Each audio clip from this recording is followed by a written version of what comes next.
We've all seen them, those places on the edge of town, the ones with boarded up windows and stories whispered in school hallways.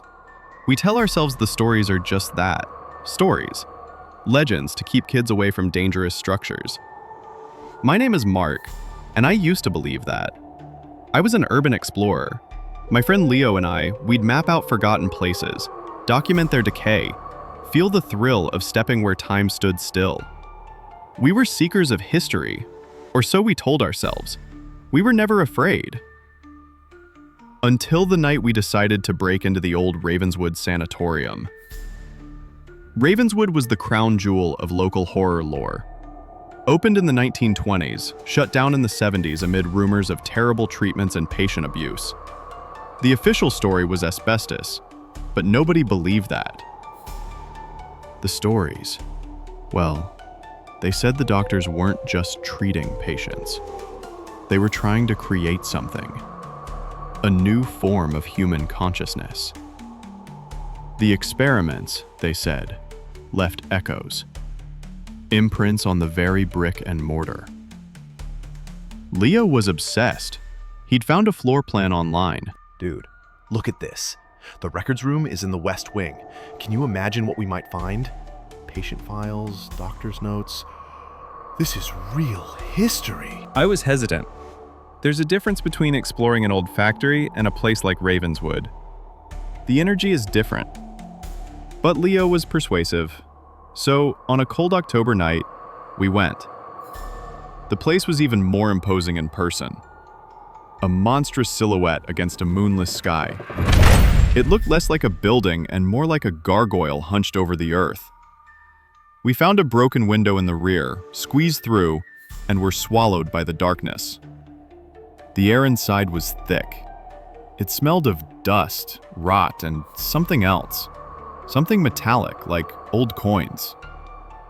Our flashlights cut weak beams through the oppressive black, illuminating peeling wallpaper, collapsed ceilings, and rusted gurneys left to decay in the hallways. That's when we heard the first noise. Not the creak of settling wood or the scuttle of a rat. This was a dragging sound. Slow, deliberate. Like something heavy being pulled across the floor one room over.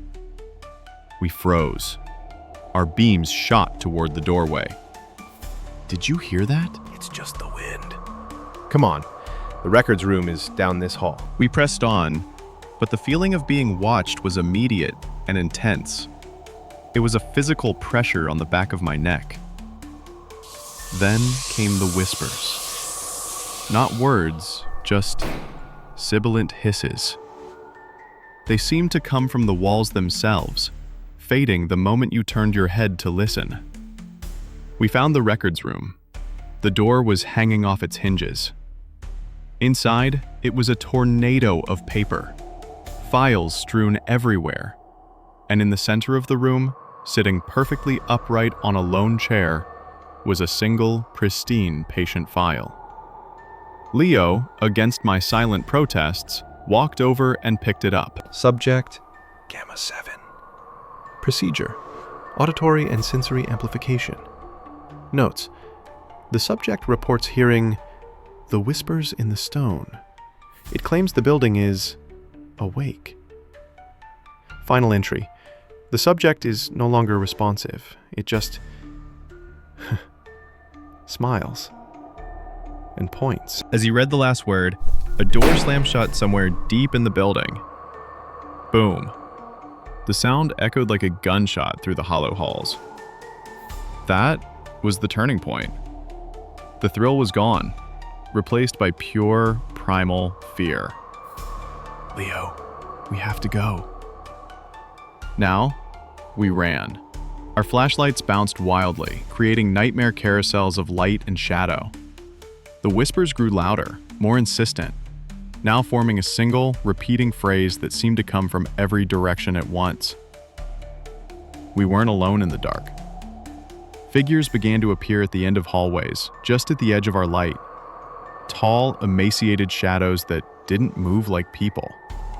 They jerked, twitched, and then vanished when the light hit them fully. We were being herded. We burst out of the front entrance, the same way we came in, gasping for the cold, clean air. We didn't stop running until we were back at the car, engine screaming as we peeled out of that godforsaken place. We didn't speak the whole way home. We were safe. We had escaped. I dropped Leo off at his apartment. The next morning, his mother called me. Leo hadn't come to breakfast. She went to his room. His bed was made. He was gone.